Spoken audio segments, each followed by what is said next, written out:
In this class, we are going to discuss about gravitational field concept.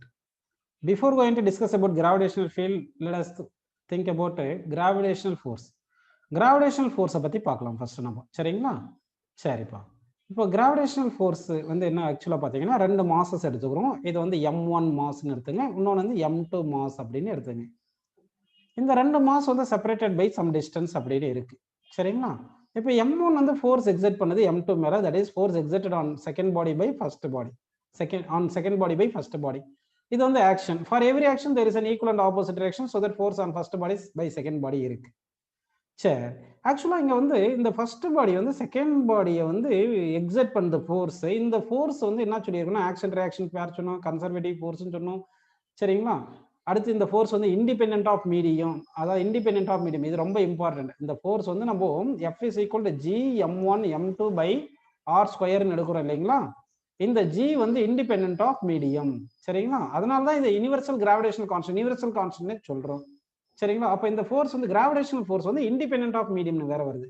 சரி, அதெல்லாம் இருக்கட்டும். இங்க கிராவிடேஷனல் ஃபீல்டு கான்செப்ட் என்ன பாக்குறோம்? ஆக்சுவலா பாத்தீங்கன்னா இங்க வந்து இது கான்டாக்ட் ஃபோர்ஸா நான் கான்டாக்ட் ஃபோர்ஸா? நான் கான்டாக்ட் ஃபோர்ஸ். அதாவது ஃபர்ஸ்ட் பாடி வந்து செகண்ட் பாடியை கான்டாக்ட் பண்ணாமையே என்ன ஆகுதுன்னா வந்து ஃபோர்ஸ் எக்ஸர்ட் ஆகுது, நான் கான்டாக்ட் ஃபோர்ஸ். அப்போ வித்தவுட் கான்டாக்ட் எப்படி ஃபோர்ஸ் ஆக்ட் ஆகும்ன்ற ஒரு டவுட் வரும் இல்லையா? அதுக்காக தான் நம்ம என்ன பண்றோம்னா ஃபீல்டு கான்செப்ட் அப்படின்னு கொண்டு வந்திருக்கோம். ஃபீல்டு கான்செப்ட் அப்படின்னு கொண்டு வந்திருக்கோம். புரியுதுங்களா? எப்படி ஃபர்ஸ்ட் ஆப்ஜெக்ட் செகண்ட் ஆப்ஜெக்டை அட்ராக்ட் பண்ணுது அப்படின்றத நம்ம இப்போ புரிஞ்சுக்கிறதுக்காக ஃபீல்டு கான்செப்ட் கொண்டு வரோம். ஏன்னா இது வந்து நான் கான்டாக்ட் ஃபோர்ஸ்ன்னு சொல்லிட்டோம். வித்தவுட் கான்டாக்டே ஃபோர்ஸ் ஆக்ட் ஆகுது. அப்படின்னு என்ன பார்த்தீங்கன்னா ஏதாவது ஒரு மாஸ் எடுத்துக்கலாம். அதாவது ஒரு மாஸ் இப்படி இருக்குன்னு எடுத்துங்க, சும்மா பிளஸ் சைன் போட்டிருக்கேன், இது ஒரு மாஸ்ன்னு எடுத்துங்க. அரௌண்ட் இந்த மாஸ் வந்து என்ன ஆகும்னா கிராவிடேஷனல் ஃபீல்டுன்னு ஒரு அசம்ஷனா நம்ம அஸ்யூம் பண்ணிக்கிறோம். கிராவிடேஷனல் ஃபீல்டு இருக்கு அப்படின்னு அஸ்யூம் பண்ணிக்கலாம்.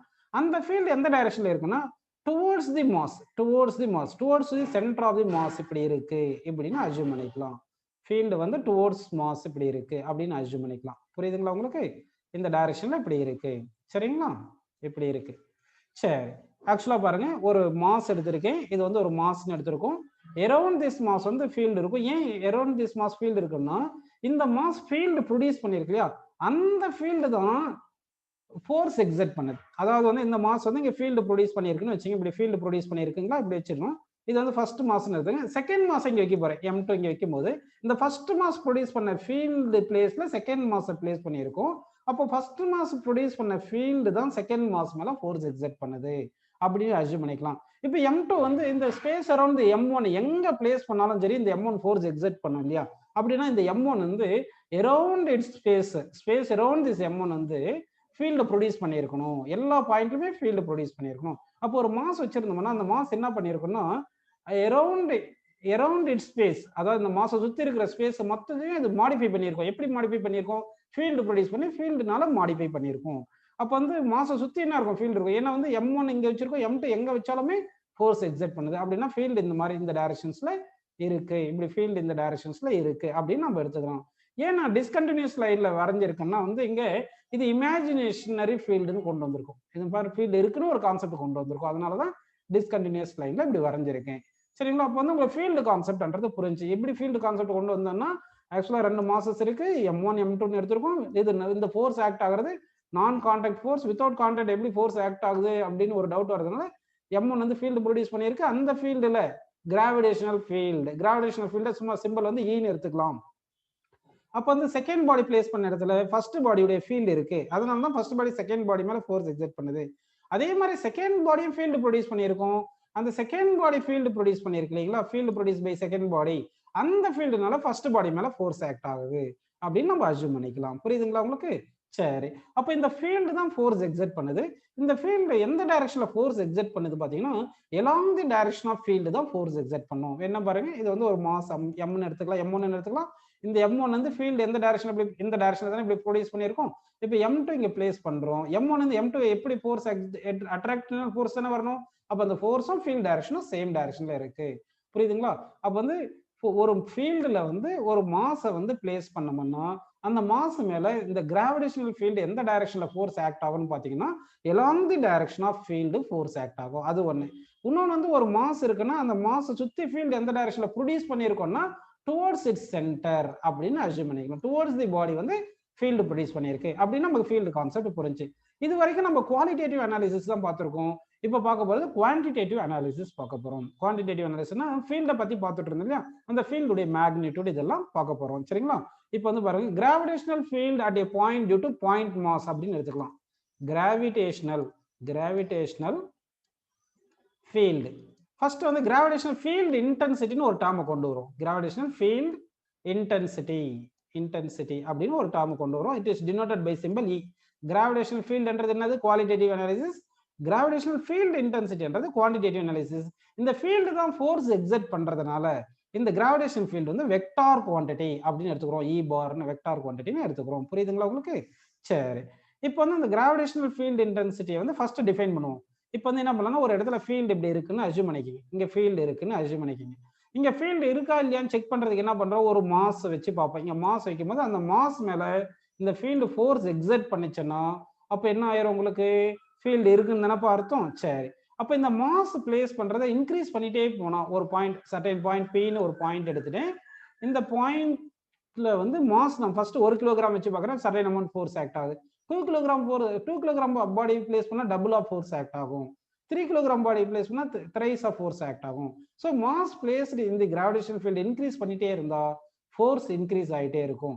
அப்படின்னா force exerted by the gravitational field directly proportional to mass of the object placed at that point. சரிங்களா? இந்த மாஸ் வச்சு தான் இங்க வந்து ஃபீல்டு இருக்கா இல்லையான்னு டெஸ்ட் பண்றதுனால இது பேரு டெஸ்ட் மாஸ் அப்படின்னு வச்சுக்கலாம். இது பேரு டெஸ்ட் மாஸ்ன்னு எடுத்துக்கலாம். இந்த டெஸ்ட் மாஸ் வந்து ரொம்ப கம்மியா இருக்கணும். ஏன் ரொம்ப கம்மியா இருக்கணும்னா, ஆல்ரெடி ஒரு இடத்துல இருக்கிற ஃபீல்டை தான் நம்ம கண்டுபிடிக்கணும். அது கண்டுபிடிக்கிறதுக்கு ஒரு மாசை கொண்டு வந்து வைக்கும் போது இந்த மாசம் ஃபீல்டு ப்ரொடியூஸ் பண்ணிச்சுன்னா ரிசல்டன்ட் ஃபீல்டு வந்து மாறிடும் இல்லைங்களா? அதனால தான் இந்த மாஸ் வந்து வெரி ஸ்மாலா இருக்கணும். மாஸ் வந்து வெரி ஸ்மாலா இருக்கணும்னு சொல்றேன். அது பேர் தான் டெஸ்ட் மாஸ்ன்னு சொல்லியிருக்கோம். சரிங்களா? டெஸ்ட் மாஸ்ன்னு சொல்றது காரணம் வேற காரணம் என்னது, ஃபீல்டு இங்க இருக்கா இல்லையான்னு டெஸ்ட் பண்றதுக்காக இந்த மாஸ் வச்சு செக் பண்றதுனால டெஸ்ட் மாஸ்ன்னு வச்சுக்கலாம். சரிங்களா? So gravitational force produced by the field is directly proportional to test mass அப்படின்னு எடுத்துக்கலாம். அப்போ வந்து இங்க வந்து என்ன பண்ணலாம், மாஸ் சேஞ்ச் பண்ணிட்டே இருந்தா ஃபோர்ஸ் சேஞ்ச் ஆகுது. ஸோ ப்ரொபோர்ஷனாலிட்டி ரிமூவ் பண்றதுக்கு, ப்ரொபோர்ஷனாலிட்டி கான்ஸ்டன்ட் ரிமூவ் பண்றதுக்கு நம்ம ஒரு கான்ஸ்டன்ட் இன்க்ளூட் பண்ணோம். அந்த கான்ஸ்டன்ட் தான் என்ன பார்த்தீங்கன்னா, அந்த பாயிண்ட் ஒரு பாயிண்ட் ஃபிக்ஸ் பண்ணிட்டோம் இல்லையா, அங்க ஃபீல்டு கான்ஸ்டன்டா தானே இருந்திருக்கும். அப்போ ஃபீல்டு வந்து யூஸ் பண்ணிக்கலாம், கிராவிடேஷனல் ஃபீல்டு அப்படின்னு எடுத்துக்கலாம். கான்ஸ்டன்ட் பிளேஸ்ல கிராவிடேஷனல் ஃபீல்டுன்னு எடுத்துக்கலாம். ஏன்னா மாஸ் சேஞ்ச் பண்ணா ஃபோர்ஸ் சேஞ்ச் ஆகுது, ஃபீல்டு மாறல. அப்போ E இன்ட்டு எம் அப்படின்னு எழுதிக்கலாம். அப்போ கிராவிடேஷனல் ஃபீல்டு இன்டென்சிட்டி என்ன ஃபார்முலா வரும்னு சொல்லுங்க, force by mass. So gravitational field intensity ஒரு சில புக்ல இது வந்து கிராவிடேஷனல் ஃபீல்டு இன்டென்சிட்டி வந்து சிம்பிள் ஐ அப்படின்னு கூட சொல்லி இருப்பாங்கப்பா, ஐன்னு எடுத்திருப்பாங்க. ஒரு சில புக்ல ஈன்னு எடுத்திருப்பாங்க. நிறைய புக்ல கிராவிடேஷனல் ஃபீல்டு இன்டென்சிட்டி ஐன்னு எடுத்திருப்பாங்க, நம்ம ஈன்னு எடுத்துட்டோம். சரிங்களா? ஸோ உங்க புக்ல ஐன்னு கொடுத்திருந்தா ஐனே யூஸ் பண்ணிக்கோங்க, ஒன்றும் பிரச்சனை இல்லை. So gravitational field intensity is defined as force experienced per unit mass. Divided by இருந்தாலும் எப்பவுமே யூனிட்னு சொல்லிடணும். So gravitational field intensity at a point is defined as force experienced per unit mass அப்படின்னு வருது. புரியுதுங்களா? சரி, இப்போ வந்து what is the unit of gravitational field intensity பார்த்தோம்னா, அதாவது unit of E. Unit of E என்ன வரும் பாருங்க, ஃபோர்ஸ் பை மாஸ் தானே. ஃபோர்ஸ் வந்து நியூட்டன், மாஸ் வந்து கிலோகிராம், நியூட்டன் பர் கிலோகிராம் அப்படின்னு நமக்கு வருது. ஆனா இது மீட்டர் பர் செகண்ட் ஸ்கொயர்னு எழுதக்கூடாது. ஏன்னா ஃபோர்ஸ் பை மாஸ் ஆக்சலரேஷன் நமக்கு தெரியும் இல்லையா, அதனால மீட்டர் பர் செகண்ட் ஸ்கொயர் எழுதிடலாம்னா சும்மா மீட்டர் பர் செகண்ட் ஸ்கொயர் எழுதிக்கலாமே தவிர யூனிட் வந்து, ஆனா வந்து இது வந்து ஆக்சலரேஷன் கிடையாது. இ என்றது வந்து எலக்ட்ரிக் ஃபீல்ட் இன்டென்சிட்டி, ஆக்சலரேஷன் கிடையாது. வேணா நம்ம units kilogram metre per second square போடுவோம். ஃபோர்ஸுக்கு என்ன ஆகுனா, இங்க இதுக்கு வந்து kilogram metre per second square போட்டீங்கன்னா டிவைட் பை கிலோகிராம் கேன்சல் பண்ணி மீட்டர் பர் செகண்ட் ஸ்கொயர் சொன்னாலுமே கூட இது ஆக்சலரேஷன் எடுக்கக்கூடாது. அதனால மீட்டர் பர் செகண்ட் ஸ்கொயர் எடுக்காம நியூட்டன் பர் கிலோகிராம்னு எடுத்துக்கோங்க யூனிட் ஆஃப் எலக்ட்ரிக் ஃபீல்ட் இன்டென்சிட்டிக்கு. சரிங்களா? சரி, இப்போ வந்து என்ன பண்றோம்னா, நமக்கு வந்து electric field intensity at a point வேணும்னா என்ன பண்ணணும்னா, ஒரு மாஸ் எடுத்துட்டு வரணும், அந்த மாஸை பிளேஸ் பண்ணணும், அது மேல எவ்வளவு ஃபோர்ஸ் ஆக்ட் ஆகுதுன்னு பாருங்க. ஃபோர்ஸுக்கும் மாஸுக்கும் டிவைட், ஃபோர்ஸையும் மாஸை டிவைட் பண்ணிருங்க. தென் we can get electric field intensity at a point. பாருங்க இங்க இது வந்து ரெண்டுமே force vector, electric field vector. பாருங்க left hand side vector, right hand side vector. Electric field டைரக்ஷன்ல தானே ஃபோர்ஸ் ஆக்ட் ஆகுது, அதனால வந்து இது வெக்டார் நோடேஷன்ல நம்ம எழுதிட்டோம். புரியுதுங்களா உங்களுக்கு? சரி, நெக்ஸ்ட் வந்து இப்போ இந்த கிராவிடேஷனல் ஃபீல்ட் இன்டென்சிட்டி தானே நம்ம பார்த்துட்டு இருக்கோம். இது கிராவிடேஷனல் ஃபீல்ட் இன்டென்சிட்டின்னு பார்த்துட்டு இருக்கோம். சரிங்களா? இந்த கிராவிடேஷனல் ஃபீல்ட் இன்டென்சிட்டி நம்ம வந்து சிம்பிள் வந்து ஐ எடுக்கலாம் இல்ல ஈன்னு எடுத்துக்கலாம், ஒன்றும் பிரச்சனை இல்லை சரிங்களா. நம்ம ரெப்ரசென்ட் பண்ற யூனிட் தான். ஒரு சில புக்ல கிராவிடேஷனல் ஃபீல்ட் இன்டென்சிட்டி ஈன்னு சொல்லியிருப்பாங்க, ஒரு சில புக்ல ஐன்னு சொல்லியிருப்பாங்க சரிங்களா. ஓகேப்பா. இப்போ வந்து ஒவ்வொரு point gravitational field produce in different cases நம்ம பார்ப்போம். சரி, அதுக்கு முன்னாடி ஒரு கொஸ்டின் கேட்டுடுறேன். இப்போ வந்து இந்த m இருக்கு இல்லையா, டினாமினேட்டர்ல m இன்க்ரீஸ் பண்ணிட்டே இருந்தா எலக்ட்ரிக் ஃபீல்ட் இன்டென்சிட்டி என்ன ஆகும்? ஆப்ஷன்ஸ் தர பாருங்க. இஃப் m இன்க்ரீசஸ், இந்த ஃபார்முலா இருக்கு இல்லையா, இந்த ஃபார்முலா m வந்து இன்க்ரீஸ் பண்றேன். m இன்க்ரீஸ் பண்ணா electric field sorry gravitational field intensity என்ன ஆகும்? Gravitational field intensity first option increases, second option decreases, third option constant, fourth option data insufficient சரிங்களா. அப்ப என்ன சொல்றீங்க பார்க்கலாம். அதாவது வந்து பாருங்க, மாஸ் இன்க்ரீஸ் பண்ணிட்டே இருந்தா gravitation field intensity at a point வந்து என்ன ஆகும் அப்படின்னு கொஸ்டின் கேட்டிருக்கோம். அப்போ increases, decreases, constant, data insufficient. சரி, இதுக்கு ஆன்சர் என்ன பாத்தீங்கன்னா கான்ஸ்டன்ட் கரெக்ட். ஏன்னா மாஸ் இன்க்ரீஸ் பண்ணா ஃபோர்ஸ் இன்க்ரீஸ் ஆகும் சரிங்களா. மாஸ் இன்க்ரீஸ் பண்ணா என்ன ஆகுது? ஃபோர்ஸ் இன்க்ரீஸ் ஆகுது, ரேஷியோ கான்ஸ்டன்டா இருக்கும். அது இல்லாம electric field intensity at a point வந்து கான்ஸ்டன்ட் தானே. இங்க இருக்கிற m வந்து என்னது? Test mass. இதை வச்சு டெஸ்ட் பண்றோம் ஃபீல்ட் இருக்கா இல்லையான்னு சரிங்களா. அதனால இந்த மாஸ்னால ஃபீல்ட் ஸ்ட்ரென்த் மாறாது. ஸோ இது நியூமெரிக்கல் ரிலேஷன். இப்போ electric field intensity equal force by unit மாஸ்னு சொன்னது நியூமெரிக்கல் ரிலேஷன். ஆக்சுவலா எலக்ட்ரிக் கிராவிடேஷனல் ஃபீல்ட் இன்டென்சிட்டி வந்து டிபெண்டன்ட் ஈக்குவேஷன்ஸ் இப்போ நம்ம டெரைவ் பண்ண போறோம் சரிங்களா.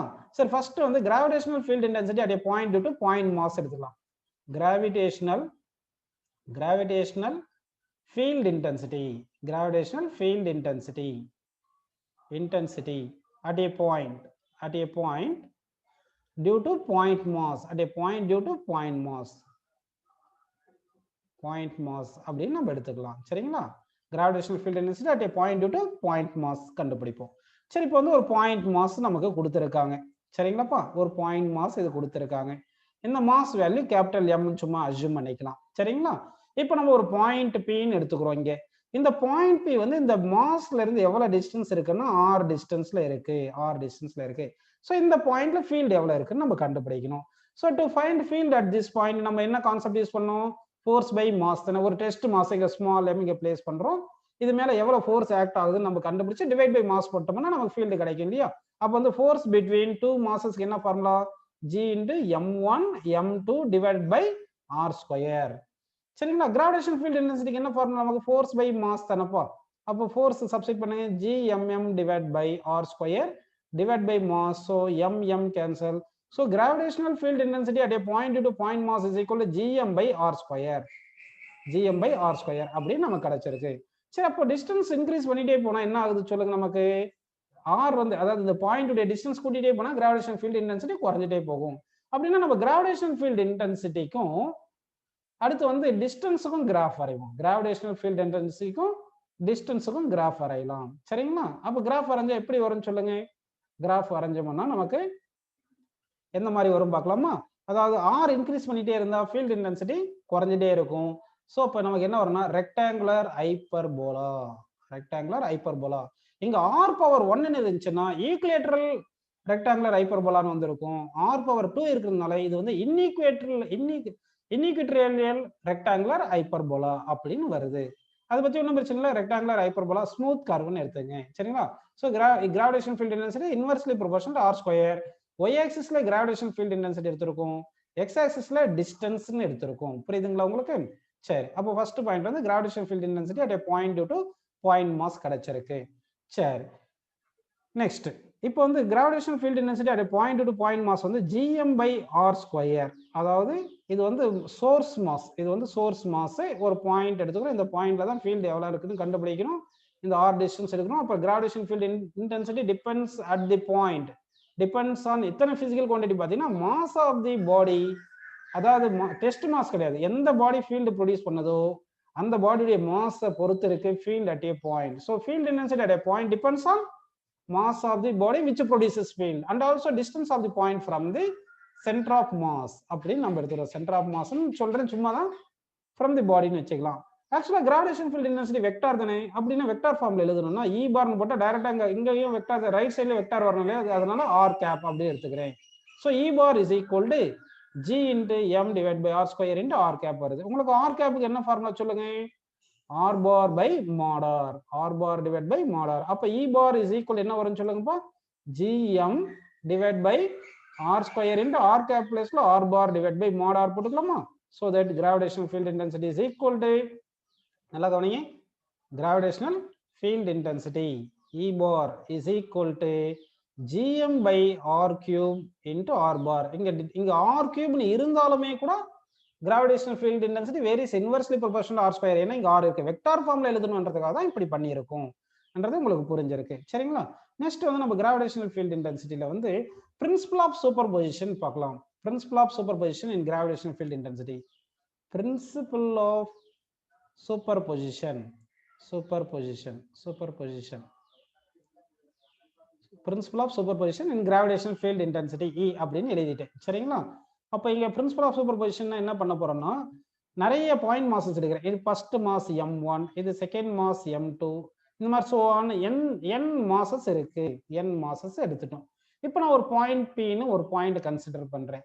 இந்த பாயிண்ட் P வந்து இந்த ஒவ்வொரு மாசஸ்ல இருந்து டிஃபரெண்ட் டிஸ்டன்ஸ் இருக்கும். கரெக்ட்டுங்களா? அப்போ பாயிண்ட் P வந்து ஃபர்ஸ்ட் மாஸ்ல இருந்து r1 டிஸ்டன்ஸ் இருக்கு, செகண்ட் மாஸ்ல இருந்து r2 டிஸ்டன்ஸ் இருக்கு, தேர்ட் மாஸ்ல இருந்து r3 டிஸ்டன்ஸ், இது மாதிரி nth மாஸ்ல இருந்து rn டிஸ்டன்ஸ் இருக்கு அப்படின்னு நம்ம எழுதிக்கலாங்களா? சரி, அப்ப இந்த டிஸ்டன்ஸ் வந்து r1 எழுதிங்க, இந்த டிஸ்டன்ஸ் r2, இது rn எழுதிக்கலாம். கிராவிடேஷனல் ஃபீல்ட் எந்த டைரக்ஷன்ல இருக்கும்? அதாவது அந்த மாஸ் பாயிண்ட் மாஸையும் நமக்கு ஒரு பாயிண்ட் எடுக்கிறோம் இல்லையா, எங்க ஃபீல்டு கண்டுபிடிக்கிறோம்னு, அது ரெண்டுத்தையுமே கனெக்ட் பண்ற லைன் டைரக்ஷன், அந்த லைன்ல தான் இருக்கும், டுவர்ட்ஸ் மாஸ் இருக்கும் ஃபீல்டு. அப்போ ஃபீல்டு எந்த டைரக்ஷன்ல இருக்கும் பாருங்க, அட் பாயிண்ட் Pல வந்து m1 நால ஃபீல்டு வந்து டுவர்ட்ஸ் m1 இருக்கும், E1. m2 நால ஃபீல்டு வந்து E2 டுவர்ட்ஸ் m2 இருக்கும். mn nth பார்ட்டிகல்னால ஃபீல்டு வந்து டுவர்ட்ஸ் mn இருக்கும், இப்படி இருக்கும். புரியுதுங்களா உங்களுக்கு? ஸோ இது எல்லாமே வெக்டார் ஃபீல்டு, எல்லாமே வெக்டார் குவான்டிட்டி. அப்போ resultant field at a point P, gravitational field intensity at a point is equal to vector sum of gravitational field intensity produced by the individual masses அப்படின்னு நம்ம எழுதிக்கணும். புரியுதுங்களா? இதுதான் principle of superposition of gravitational field intensity. So principle of superposition of gravitational field intensity is the gravitational field intensity at a point due to group of point masses is equal to vector sum of field intensity due to individual masses அப்படின்னு எழுதிக்கிறோம். சரிங்களா? இப்போ first mask என்ன பண்ணலாம், gm1 divide by r1 square r1 gap. செகண்டுக்கு வந்து gm2 divide by r2 square into r2 cap plus so on அப்படி எழுதிட்டு பிளஸ் gmn பை rn square into rn cap அப்படின்னு போட்டுருவோம். இதுல என்ன காமனா எடுக்கலாம், g மட்டும் காமனா எடுக்கலாம்ப்பா. ஸோ m1 பை r1 square into r1 cap plus m2 by r2 square into r2 cap plus so on அப்படின்னு எழுதிட்டு mn divided by rn square into rn cap அப்படின்னு நமக்கு கிடைக்கும். புரியுதுங்களா உங்களுக்கு? சரி, இப்போ இந்த கான்செப்டை யூஸ் பண்ணி உங்களுக்கு கொஸ்டின்ஸ் கேட்குறேன் பாருங்க. கொஞ்சம் இந்த ப்ராப்ளம் இப்போ வந்து நம்ம என்ன பண்ணியிருக்காங்க, ஒரு ஈக்குலேட்டரல் ட்ரையாங்கிள் கொடுத்துருக்காங்க. என்ன ட்ரையாங்கிள் கொடுத்துருக்காங்க பாருங்க, ஈக்குலேட்டரல் ட்ரையாங்கிள். இப்போ இது ஒரு ஈக்குலேட்டரல் ட்ரையாங்கிள் கொடுத்துருக்காங்க. சரிங்களா? இதுதான் ஈக்குலேட்டரல் ட்ரையாங்கிள். இப்போ இந்த ஈக்குலேட்டரல் ட்ரையாங்கிள்ல வந்து 3 மாசஸை நம்ம பிளேஸ் பண்ண போறோம். 3 மாசஸ் ஐடென்டிக்கல் பாயிண்ட் மாசஸை பிளேஸ் பண்ணியிருக்கோம். Identical point masses, each mass எம்னு கொடுத்தாச்சு. ஈச் மாஸ் எவ்வளவு கொடுத்துருக்காங்க, எம். சைடு லெங்த் ஏன்னு கொடுத்துருக்காங்க. சரிங்களா? What is the gravitational field intensity at centroid? What is the gravitational field intensity at சென்ட்ராய்டுன்னு கேட்குறாங்க. அப்போ சென்ட்ராய்டு என்ன சொல்லுங்க, உங்களுக்கு சென்ட்ராய்டுன்றது தெரியும். ஏன்னா வெர்டெக்ஸ்ல இருந்து வெர்டெக்ஸ்ல இருந்து mid point of the opposite line வரைஞ்சோம்னா அதுதானே இப்போ உங்களுக்கு மீடியன் மீட் ஆகிற பாயிண்ட்ஸ் தான் சென்ட்ராய்டு அப்படின்னு நமக்கு கிடைக்கும். அப்படிதானே அது? ஸோ இப்போ உங்களுக்கு சென்ட்ராய்டு இதுன்றது உங்களுக்கு தெரிஞ்சிருச்சு. அப்போ இதுதான் சென்ட்ராய்டு. கரெக்டுங்களா? சரி, அதான். சரி, இப்போ இந்த சென்ட்ராய்டில் ஃபீல்ட் இன்டென்சிட்டி ஆகும். கொஸ்டின் நல்லா கவனிங்க. 3 equal masses are placed at the vertices of a equilateral triangle of side A. What is the field intensity at point 1? Point 1ன்றது center of mass ன்னு எடுத்துக்கலாம். சார், சென்ட்ராய்டுன்னு எடுத்துக்கலாம். சென்ட்ராய்டில் ஃபீல்ட் இன்டென்சிட்டி எவ்வளவு இருக்கும் அப்படின்னு கேட்டிருக்க கொஸ்டின். சரிங்களா? இது ஈக்குலேட்டரல் ட்ரையாங்கிள் கொடுத்துருக்கோம். சரி, இப்போ இந்த சம்ம நம்ம சால்வ் பண்ணலாம் பாருங்க. இப்போ வந்து பாயிண்ட் 1ல ஃபர்ஸ்ட் மாஸ், இந்த மாஸ்னால ஃபீல்ட் இன்டென்சிட்டி இந்த டைரக்ஷன்ல இருக்கும். சரிங்களா? இந்த டைரக்ஷன்ல இருக்கு. அடுத்து செகண்ட் மாஸ் இருக்கு, இதனால வந்து ஃபீல்ட் இன்டென்சிட்டி இந்த டைரக்ஷன்ல இருக்கும். தேர்ட் மாஸ்னால ஃபீல்ட் இன்டென்சிட்டி இந்த டுவர்ட்ஸ் மாஸ் தான் இருக்கும், இப்படி இந்த டைரக்ஷன்ல இருக்கு. எல்லாமே ஈன்னு எடுத்திருக்கேன், ஏன்னா ஈக்குலேட்டரல் ட்ரையாங்கிள்ன்றதுனால இந்த பாயிண்ட் வந்து சென்ட்ராய்டு வந்து equal distance from all the masses தெரியும், எல்லா மாசஸும் ஈக்குவலா இருக்கிறதுனால gravitational field intensity at a point only depends on mass and distance. The mass எல்லா மாசஸ் சேம், டிஸ்டன்ஸ் சேம்ன்றதால magnitude of all the masses produces field at this point centroid சேமா இருக்கு. சரி, அடுத்து நல்லா கவனிங்க, இது வந்து ஒரு ட்ரையாங்கிள் எடுத்துக்கலாமா? ட்ரையாங்கிளுக்கு ஆங்கிள் எவ்வளவு வரும்னு சொல்லுங்க. 180 டிகிரி தானப்பா, இது 180 டிகிரி. ஆல்ரெடி இந்த ஆங்கிள் 60 டிகிரி, அப்ப இது 30 வருமா? அப்ப இந்த ஆங்கிள் 30 டிகிரி வருமா? அப்ப இது 30 30 60 இது 120 தானப்பா வருது, 120 டிகிரின்னு வருது. சரி, உங்களுக்கு வெக்டார்ல ஃபார்முலா சொல்லியிருந்தேன், 2 ஈக்குவல் வெக்டார் மேக்ஸ் ஆங்கிள் தீட்டான்னா ரிசல்டன்ட் வெக்டாருக்கு என்ன ஃபார்முலா சொன்னோம்னு சொல்லுங்க. ரிசல்டன்ட் வெக்டாருக்கு twice the one of the vector into cos of theta. அப்ப இந்த இங்க நல்லா கவனிங்க, இப்போ சொல்ல போறது பாருங்க. இப்ப இந்த வெக்டாரும் இந்த வெக்டார், இது ரெண்டு ரிசல்டன்ட் வெக்டார் எடுக்கலாமா? இது ரெண்டுத்துக்கு ரிசல்டன்ட் எடுத்தா 2 into e into cos theta. theta எவ்வளவு சொல்லுங்க? 120 cos 120 by 2 அப்படி தானப்பா? சாரி, இங்க theta by 2 போடணும், theta by 2 போடணும்.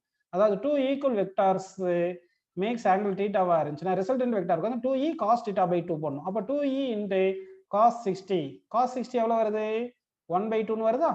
ஸோ 1 by 2 போட்டா 2 2 கேன்சல், ஈன்னு இருக்கா? அப்ப நமக்கு வந்து இந்த ஃபர்ஸ்ட் இ செகண்ட் இ இந்த ரெண்டுத்துடைய ரிசல்டன்ட் எப்படி இருக்குன்னா வந்து ஈக்குவல் டு ஈன்னு வருது, ஏன்னா 120 டிகிரி இருந்தால. அடுத்து 2 ஈக்குவல் வெக்டாரா இருந்துச்சுன்னா அந்த ரிசல்டன்ட் வெக்டார் எப்படி பண்ணா பைசெக்ட் தி ஆங்கிள் பிட்வீன் தேம், பைசெக்ட் தி ஆங்கிள் பிட்வீன் தேம் இப்படி இருக்கும். அப்ப இந்த ஃபர்ஸ்ட் ஈக்கும் இந்த ஈக்கும் ரெண்டுத்துக்குமே சேர்ந்து ரிசல்டன்ட் ஈ தான் வரும், அது பைசெக்ட் பண்ணுது. சரிங்களா? இது ஃபர்ஸ்ட் மாஸ், இது செகண்ட் மாஸ், இது தேர்ட் மாஸ். ஃபர்ஸ்ட் மாஸ்னால செகண்ட் மாஸ்னால இருக்கிற கிராவிடேஷனல் ஃபீல்ட் இன்டென்சிட்டிக்கு ரிசல்டன்ட் வந்து இப்போ இந்த டைரக்ஷன்ல இருக்கு. புரியுதுங்களா? இப்போ பாருங்க, தேர்ட் மாஸ்னால ஃபீல்டும் இந்த ஃபர்ஸ்ட் செகண்ட் மாஸ்னால ரிசல்டன்ட் ஃபீல்டும் ஈக்குவல் அண்ட் ஆப்போசிட்டா தானே இருக்கு. ஈக்குவல் அண்ட் ஆப்போசிட்டா இருக்குனால கேன்சல் ஆயிட்டு resultant field at centroid 0. Resultant field at centroid வந்து என்னப்பா வருது இந்த क्वेश्चनக்கு? 0ன்னு நமக்கு கிடைக்குது. புரியுதுங்களா உங்களுக்கு? சரி, இதே மாதிரி நெக்ஸ்ட் क्वेश्चन பாருங்க. உங்களுக்கு வந்து ஒரு ஸ்கொயர் கொடுத்துருக்காங்க, ஒரு ஸ்கொயர் கொடுத்துருக்காங்க, நல்லா கவனிக்கணும். இதான் ஒரு ஸ்கொயர் அப்படின்னு அஸ்யூம் பண்ணிக்கலாம். சரிங்களா? ஒரு ஸ்கொயர் கொடுத்துருக்காங்கப்பா. இப்போ இந்த ஸ்கொயர்ல வந்து 3 கார்னர்ஸ்ல என்ன பண்ணியிருக்கோம்னா வந்து நம்ம நல்லா கவனிக்கணும், 3 கார்னர்ஸ்ல 3 equal masses each m place பண்ணியிருக்கோம், ஈக்குவல் மாஸ் m பிளேஸ் பண்ணியிருக்கோம். புரியுதுங்களா? சைடு ஆஃப் தி ஸ்கொயர் வந்து ஏன்னு கொடுத்துருக்காங்க. What is the gravitational field intensity at fourth corner due to other 3 masses? What is the gravitational field intensity at fourth corner due to other 3 masses அப்படின்னு question கேட்டிருக்காங்க.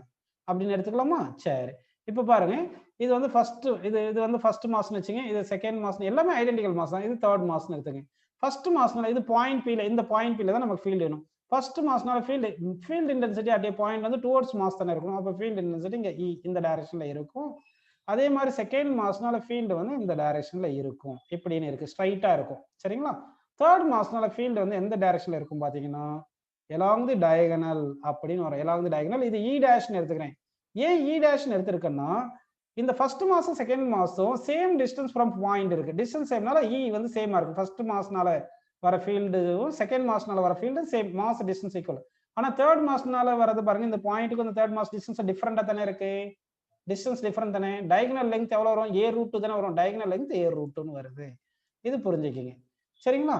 சரி, இப்போ நான் என்ன பண்ண போறேன்னா பாருங்க, இப்போ வந்து இந்த ஃபர்ஸ்ட் இ இது செகண்ட் இ இருக்குல்ல, 2 equal vectors makes angle 90 degree இருந்துச்சுன்னா அதனுடைய ரிசல்டன்ட் என்ன வரும்னு சொல்லுங்க. அதனுடைய resultant e√2.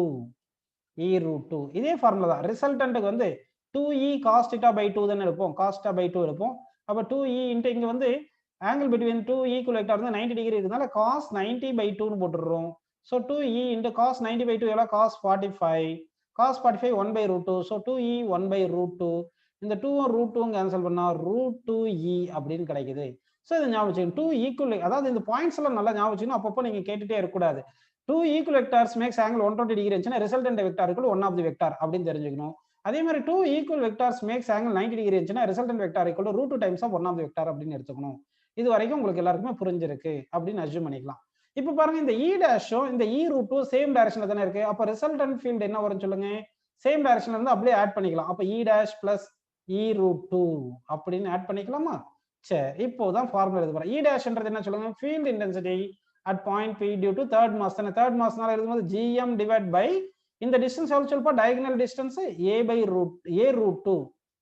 a root 2 whole square plus E என்றது என்ன சொல்லுங்க gravitational field due to produced by first mass or second mass எடுக்கலாம் இல்லையா அப்ப first mass இந்த பாயிண்ட்ல ப்ரொடியூஸ் பண்ண ஃபீல்டுக்கு என்ன வரும் சொல்லுங்க gm divided by a square ஏன்னா டிஸ்டன்ஸ் வந்து a இருக்கு இது √2 அப்படியே எழுதிக்கலாம் புரியுதுங்களா இப்போ என்னென்ன காமன் எடுக்கலாம் gm காமன் எடுக்கலாம் a ஸ்கொயர் காமன் எடுக்கலாம் so that gm divided by a square into இந்த 1/2 plus √2 இந்த √2 இப்படி இருக்கு so ஆன்சர் வந்து gm by a square into 1 plus 2 √2 divided by 2 so this is the electric field intensity at this point அப்படின்னு வருது புரியுதுங்களா உங்களுக்கு இதே வந்து உங்களுக்கு இப்படி ஒரு क्वेश्चन கேக்குறாங்க கொஞ்சம் ஈஸியா கேட்கணும் அப்படின்னு நினைச்சு கேக்குறாங்கன்னு வெச்சீங்கப்பா இப்போ என்ன பண்ணிட்டாங்கன்னா உங்களுக்கு வந்து இது ஒரு கார்னர் கொடுத்துட்டு இது ஒரு ஸ்கொயர்னு கொடுத்துட்டாங்க இந்த ஸ்கொயர்ல வந்து நமக்கு என்ன பண்ணிருக்காங்கன்னா வந்து நல்லா கவனிக்கணும் இப்போ வந்து இந்த ஸ்கொயர்ல வந்து ஒரு 4 மாஸ் பிளேஸ் பண்ணிருக்காங்க 4 ஐடென்டிக்கல் மாசஸ் கொடுத்திருக்காங்க 4 ஐடென்டிக்கல் மாசஸ் கொடுத்திருக்காங்க ஈச் மாஸ் m னு கொடுத்திருக்காங்க ஈச் மாஸ் m னு கொடுத்திருக்காங்க சரிங்களா ஈச் மாஸ் m னு கொடுத்திருக்காங்க இப்போ சைடு a னு கொடுத்துட்டாங்க what is the gravitational field intensity at the center of the square what is the gravitational field intensity at the center of the square னு கேட்டா ஒருத்தர் கரெக்ட்டா சொல்லி இருக்காரு அப்ப வந்து பாருங்க இந்த ஃபர்ஸ்ட் மாஸ் இது ஃபர்ஸ்ட் மாஸ் இது செகண்ட் மாஸ் இது தேர்ட் மாஸ் இது ஃபோர்த் மாஸ் அப்படினு வெச்சுக்கலாம் சரிங்களா அந்த மாதிரி சும்மா அஸ்யூம் பண்ணிக்கங்க இப்போ ஃபீல்ட் இன்டென்சிட்டி டுவர்ட்ஸ் மாஸ் இருக்கணும் அப்ப ஃபர்ஸ்ட் மாஸ்னால ஃபீல்ட் வந்து டுவர்ட்ஸ் எப்படி இருக்கும் ஃபர்ஸ்ட் மாஸ் செகண்ட் மாஸ்னால field intensity towards second mass எல்லாமே டயகனல்ல இருக்கும் டயகனல் டைரக்ஷன்ல இருக்கும் ஏன்னா பாயிண்ட்டும் m மாஸ் கனெக்ட் பண்றது டயகனல் டைரக்ஷன் தேர்ட் மாஸ் இந்த டைரக்ஷன்ல ஃபீல்ட் இருக்கும் ஃபோர்த் மாஸ் டுவர்ட்ஸ் மாஸ் இப்படி வரும் சோ இந்த ஃபீல்ட் கேன்சல் ஆயிரும் இந்த ஃபீல்ட் கேன்சல் ஆயிருது சோ தட் நெட் ஃபீல்ட் 0 னு கிடைக்குது நெட் ஃபீல்ட் வந்து எப்படி கிடைக்குது 0 னு கிடைக்குது சரிங்களா சோ இந்த क्वेश्चन உங்களுக்கு புரிஞ்சுச்சு இதுல வேற ஒரு क्वेश्चन கேட்போம் இப்போ வந்து சப்போஸ் வந்து இந்த நம்ம என்ன பண்ணிரலாம்னா வந்து இது பேர் வச்சிரலாம் a b c d அப்படினு எடுத்துக்கலாம் so what is the magnitude of gravitational field intensity at the midpoint of a and b in the point midpoint of a and b ல gravitational field intensity எவ்வளவுன்னு question கேக்குறாங்கன்னு வெச்சீங்க அப்ப midpoint of a and b ல gravitational field என்னன்னா அப்போ c ல இருந்து இந்த பாயிண்ட்க்கு இந்த பாயிண்ட்ல ஒரு லைன் வரைஞ்சிரலாம் இதே மாதிரி b ல இருந்து இந்த பாயிண்ட்க்கு ஒரு லைன் வரைஞ்சிருவோம் இப்படின்னு வரைஞ்சிட்டோம் புரியுதுங்களா இது வரைக்கும் உங்களுக்கு எல்லாருக்குமே புரிஞ்சிருக்கும் சோ இப்போ என்ன பண்ண போறோம்னா வந்து நம்ம field intensity at the line joining a and b க்கு மிட் பாயிண்ட்ல வேணும் அப்படின்னு நமக்கு புரியுது இல்லைங்களா எல்லாருக்கும் சரி இப்போ வந்து பாத்தீங்கன்னா இந்த பாயிண்ட்ல ஃபீல்ட் வேணும்னா இந்த செகண்ட் மாஸும் ஃபர்ஸ்ட் மாஸ்னால ஃபீல்ட் ஈக்குவலா இருக்கும் இது வந்து e டுவர்ட்ஸ் மாஸ் தான் இருக்கும் இது e இருக்கு இது ரெண்டுமே கேன்சல் ஆயிரும் ஈக்குவல்ன்றதுனால இப்போ இந்த தேர்ட் மாஸ் ஃபோர்த் மாஸ்னால இங்க ஃபீல்ட் வந்து ஈக்குவலா வரும் ஆனா எந்த டைரக்ஷன்ல இருக்கும் along the line joining towards mass அப்ப இந்த டைரக்ஷன்ல இருக்கும் e அதே மாதிரி இந்த மாஸ்னால ஃபீல்ட் வந்து இங்க e இருக்கும் ஆனா இன்னும் நல்லா புரிஞ்சுக்கணும் இந்த e வேல்யூ டிஃபரெண்ட் ஏன்னா வந்து டிஸ்டன்ஸ் டிஃபரெண்டா இருக்கு எனிவே இது கேன்சல் ஆயிட்டதுனால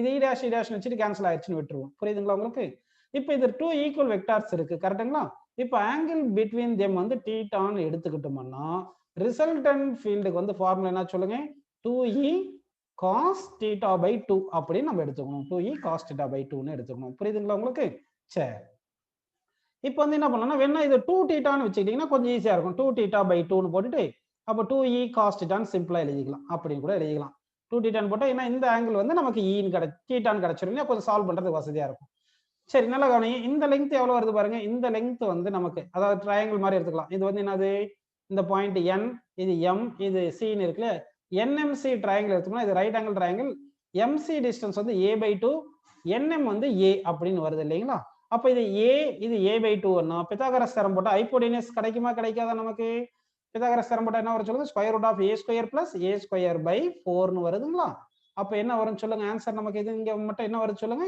a வெளியே எடுத்துறலாம் ரூட் எடுத்தோம்னா a/2 ன்னு போட்டு √5 அப்படின்னு வந்துரும் சோ a √5 ன்னு இந்த லெங்த் வருது அப்ப இங்க θ வந்து என்ன வரும் சொல்லுங்க cos θ வந்து என்ன வரும் சொல்லுங்க 2 * e cos θ வந்து adjacent side by hypotenuse தானே அப்ப a/2 √5 அப்படின்னு கிடைக்குது இந்த a கேன்சல் ஆயிடுச்சு இந்த 2 மேல போயிரும் 2 * 2 4 சோ 4e/√5 அப்படின்னு நமக்கு கிடைக்குது e என்றது எவ்வளவு சொல்லுங்க 4e என்றது gm/r ஸ்கொயர்னு வரும் r என்றது என்ன பாத்தீங்கன்னா இந்த லெங்த் தான் a√5/2 அப்போ a√5/2 ஹோல் ஸ்கொயர் புரியுதுங்களா இந்த கிராவிடேஷனல் ஃபீல்ட் E என்றது என்ன வரும் gm/r ஸ்கொயர் தானப்பா r என்றது இந்த டிஸ்டன்ஸ் a/√2 * 5 இங்க வந்து ஒரு √5 இருக்கு சரிங்களா அப்ப பாருங்க இந்த 2 ஸ்கொயர் இங்க 2 ஸ்கொயர் 4 ன்னு வருமா 4 மேல போச்சுன்னா 16 so 16gm divide by a square இருக்கு. இந்த 5 square root 5 into root 5 square வந்து 5 வந்துட்டு 5 root 5. So this is the resultant field intensity, gravitational field intensity at the mid point of A and D அந்த மாதிரி கிடைச்சிருக்கு. இதே மாதிரி நம்ம ட்ரையாங்கிள் ஒரு சம் பண்ணோம் இல்லையா, அந்த ட்ரையாங்கிள்லயும் கொஸ்டின் இதே மாதிரி கேட்டிருக்கலாம். இந்த ட்ரையாங்கிள் பண்ணியிருக்கோம் இல்லையா, இதுலயும் அதே மாதிரி கொஸ்டின் எப்படி கேட்கலாம்னா, நல்லா கவனிங்க. இப்போ வந்து உங்களுக்கு ஒரு ட்ரையாங்கிள் கொடுத்துருக்காங்க, அப்படி தானப்பா, இது வந்து ஒரு ட்ரையாங்கிள் அப்படின்னு நம்ம எடுத்துக்கலாம். இது வந்து ஒரு ஈக்குலேட்ரல் ட்ரையாங்கிள், ஈக்குலேட்ரல் ட்ரையாங்கிள்னு எடுத்துக்கோங்க. ஈக்குலேட்ரல் ட்ரையாங்கிள் எடுத்துட்டு 3 மாசஸ் ஈக்குவல் மாசஸ் இப்படி பிளேஸ் பண்ணியிருக்கோம். 3 ஈக்குவல் மாசஸ் பிளேஸ் பண்ணியிருக்கோம். ஈச் மாஸ் எம்னு சொல்லியிருக்கோம். சரிங்களா? இது வந்து 0.1, இது 0.2, இது 0.3ன்னு அஸ்யூம் பண்ணீங்க. What is the gravitational field intensity due to these 3 masses at the midpoint of any side? Midpoint of any one side அப்படின்னு கேக்குறாங்க. அதாவது ஈக்குலேட்ரல் ட்ரையாங்கிள் கொடுத்துட்டாங்க, சைடு லெங்த் ஏன்னு கொடுத்துட்டாங்க, சைடு லெங்த் ஏன்னு சொல்லிட்டாங்க. சரிங்களா? இப்போ வந்து இந்த ஈக்குலேட்ரல் ட்ரையாங்கிள்ல 3 கார்னர்ஸ்ல 3 ஈக்குவல் மாசஸ் பிளேஸ் பண்ணியாச்சு. இப்போ நம்ம क्वेश्चन வந்து what is the gravitational field intensity due to these 3 masses at midpoint of any one side அப்படின்னு கேட்டாங்கன்னா, அப்ப என்ன பண்ணோம், ஃபர்ஸ்ட் மாஸ்னால இங்க ஃபீல்ட் வந்து இந்த டைரக்ஷன்ல இருக்கும். எந்த டைரக்ஷன்ல இருக்கும்? இந்த டுவர்ட்ஸ் மாஸ் இருக்கும். இந்த தேர்ட் மாஸ்னால ஃபீல்ட் இந்த டைரக்ஷன்ல இருக்கும். ஃபர்ஸ்ட் மாசம் தேர்ட் மாசம் ஈக்குவல் மாசஸ் ஈக்குவல் டிஸ்டன்ஸ் இருக்கிறதால இது ரெண்டுமே கேன்சல் ஆயிரும். கரெக்ட்டுங்களா? அப்போ வந்து இந்த மாஸ் இருக்கு இல்லைங்களா, செகண்ட் மாசம், அதனால மட்டும் தான் இந்த பாயிண்ட்ல ஃபீல்ட் இருக்கும். சரி, பாயிண்ட்டையும் செகண்ட் மாசையும் ஒரு ஸ்ட்ரைட் லைன்ல கனெக்ட் பண்ணிடலாம். கனெக்ட் பண்ணிட்டோமா? கனெக்ட் பண்ணியாச்சு. சரிங்களா? இப்போ வந்து என்ன பண்ணலாம்னா, நீங்க வந்து கவனிங்க. இப்போ வந்து என்ன பண்ணலாம், ஃபீல்ட் வந்து எந்த டைரக்ஷன்ல இருக்கும்? எல்லா டுவர்ட்ஸ் மாஸ் தானே இருக்கும், எல்லாம் லைன் இந்த டைரக்ஷன்ல தான் இருக்கும். இது ஆக்சுவலா இ டேஷ்னு சொல்லி கேன்சல் பண்ணிடுங்க, இப்படி இருக்கும். ஸோ இங்க எலக்ட்ரிக் இதுக்கு சாரி கிராவிடேஷனல் ஃபீல்ட் இன்டென்சிட்டிக்கு என்ன formula? gm by r square. அப்ப இது தானப்பா ஆர், இந்த ஆர் நமக்கு தெரியும். அப்ப என்ன பண்ணலாம், இது 60 டிகிரின்னு போட்டுக்கிட்டு ஈக்குலேட்டர் ட்ரையாங்கிள் இந்த லெங்த் a/2ன்னு எடுத்துக்கலாமா? a/2 எடுத்துட்டு நம்ம இது என்ன பண்ணலாம் பாருங்க, இது வந்து என்னது, ரைட் ஆங்கிள் ட்ரையாங்கிள் தானே, 90 டிகிரி. இப்போ இது இது வந்து இது ஆப்போசிட் சைடு, இது வந்து அட்ஜசன்ட் சைடு. அப்படின்னா tan 60 is equal to opposite side by adjacent side a/2ன்னு போட்டுடலாமா? அப்போ r equal என்ன வரும் சொல்லுங்க, a/2 into tan 60ன்னு வருது. அப்ப a/2 into tan 60 எவ்வளோ? tan 60 வந்து √3. இதுதான் r அப்படின்னு நமக்கு கிடைச்சிருக்கு. இப்போ வந்து இதை அப்படியே சப்ஸ்டிட் பண்ணிடணும். gm divided by a/2 √3 whole square. ஏன்னா r வேல்யூ வந்து இப்படின்னு கிடைச்சிருக்கு.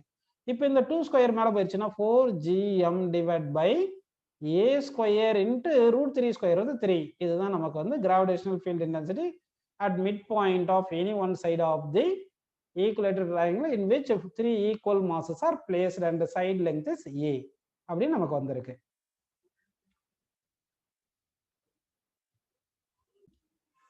இப்போ வந்து என்ன பண்ணியிருக்காங்க, ரெண்டு மாஸ் m1 m2ன்னு கொடுத்துருக்காங்க. m1 m2 கொடுத்துருக்காங்க. இந்த ரெண்டு மாசமே செப்பரேட்டட் பை டிஸ்டன்ஸ் dன்னு கொடுத்துருக்காங்க. d டிஸ்டன்ஸ்னு கொடுத்துருக்காங்க. இந்த டிஸ்டன்ஸ் dன்னு கொடுத்துருக்காங்க. இப்போ வந்து உங்களுக்கு தெரியும் கிராவிடேஷனல் ஃபீல்ட் இன்டென்சிட்டி வந்து உங்களுக்கு ஏதாவது ஒரு பாயிண்ட் இங்க எடுத்தீங்கன்னா, அதாவது 0.1 0.2 0.3ன்னு கொடுத்துருக்காங்க. 0.3 0.Pன்னு வச்சுங்க. 0.3ல m1னால ஃபீல்டு வந்து எப்படி இருக்கும், இந்த டைரக்ஷன்ல இருக்கும். இது e1 எடுத்துங்க. m2னால e2 இப்படி இருக்கும். கரெக்ட்டுங்களா? ஸோ P வந்து field intensity due to m1 and m2 வந்து ஆப்போசிட்டா இருக்கு, ஏன்னா டுவர்ட்ஸ் மாஸ் வரனால. இதே 0.1ல எடுத்தா m1னால ஃபீல்டும் m2னால ஃபீல்டு சேம் டைரக்ஷன்லயே வந்துடும். அதே மாதிரி 0.2ல எடுத்தாலும் 0.2லயும் m1னால ஃபீல்டும் m2னாலையும் ஃபீல்டு சேம் டைரக்ஷன் வந்துடும். எந்த பாயிண்ட்ல ஜீரோ ஃபீல்டு கிடைக்கும் அப்படின்னு கேட்டாங்கன்னா கண்டிப்பா P தான் கிடைக்கும். ஏன்னா ஆப்போசிட் ஃபீல்டு வந்து ஆப்போசிட்டா இருந்தாதான் ஜீரோ வரதுக்கான வாய்ப்பு இருக்கு. சரிங்களா? இப்போ வந்து என்ன கொஸ்டின் பாத்தீங்கன்னா, 2 masses m1 and m2 are separated by distance d. Find the distance of the point where field intensity due to these two masses are 0 from first mass ன்னு கேக்குறாங்க. அப்படின்னு எடுத்துக்கலாமா? நல்லா கவனிங்க. 2 masses m1 and m2 are separated by distance d. Find the point where gravitational field intensity is 0 அப்படின்னு கேக்குறாங்க. அப்படின்னா வந்து நம்ம ஒரு பாயிண்ட்ல ஃபீல்ட் 0ன்னு வச்சுக்கலாம். இந்த பாயிண்ட்ல field produce by first mass வந்து லெஃப்ட் டைரக்ஷன்ல இருக்கு, செகண்ட் மாஸ் வந்து ரைட் டைரக்ஷன்ல இருக்கு. ரெண்டுமே ஈக்குவல் அண்ட் ஆப்போசிட் இருந்தா தான் கேன்சல் ஆகும். சரி, இந்த பாயிண்ட் வந்து செகண்ட் மாஸ்ல இருந்து எவ்வளவு டிஸ்டன்ஸ்ல இருக்கு பாத்தீங்கன்னா d - x டிஸ்டன்ஸ்ல இருக்கு. அப்ப e1 minus e2 equal to 0. ஏன்னா ரெண்டுமே e1 and e2 makes angle 180 degree. ரெண்டு வெக்டார் 180 டிகிரி இருந்துச்சுன்னா ரிசல்ட் வந்து டிஃபரன்ஸ் எடுக்கணும். ஆனா ரிசல்ட் வந்து 0 வரணும். அதனால இப்ப e1 equal to e2ன்னு எடுத்துங்க. e1க்கு என்ன formula, gm1 by x square is equal to e2 என்ன வரும் சொல்லுங்க, gm2 divided by d minus x whole square. G cancel பண்ணிடலாமா? ஜி கேன்சல் பண்ணிட்டீங்கன்னா அப்போ d minus x by x whole square is equal to m2 by m1 கிடைக்குது. அப்போ d by இது வந்து என்ன பண்ணீங்கன்னா d minus x divide by x is equal to root of m2 by m1 கரெக்டுங்களா? சரி, இப்போ வந்து என்ன பண்ணலாம், d by x minus one is equal to root of m2 by m1 கிடைக்குது. இதுல இருந்து d by x is equal to 1 plus root of m2 by m1, இந்த மைனஸ் ஒன்னு இந்த பக்கம் கொண்டு போயிட்டேன். So x is equal to d by 1 plus square root of m2 by m1 அப்படின்னு நமக்கு ஆன்சர் கிடைச்சிருக்கு. So at what distance gravitation field due to these two masses are 0 அப்படின்னு எடுத்தா ஃப்ரம் ஃபர்ஸ்ட் மாஸ்ல இருந்து d by 1 plus root of m2 by m1 வந்திருக்கு.